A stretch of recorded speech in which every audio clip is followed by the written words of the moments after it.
Microblower demonstration. High pressure, water fountain.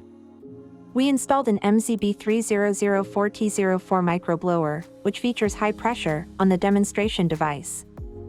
The microblower is used to accumulate air in the air tank, causing the pressure in the tank to rise. A magnetic valve is then opened, causing the pressurized air to flow suddenly into the water tank and propelling a jet of water from the nozzle. Air is accumulated in the tank. In this demonstration, the pressure reached 50 kilopascals.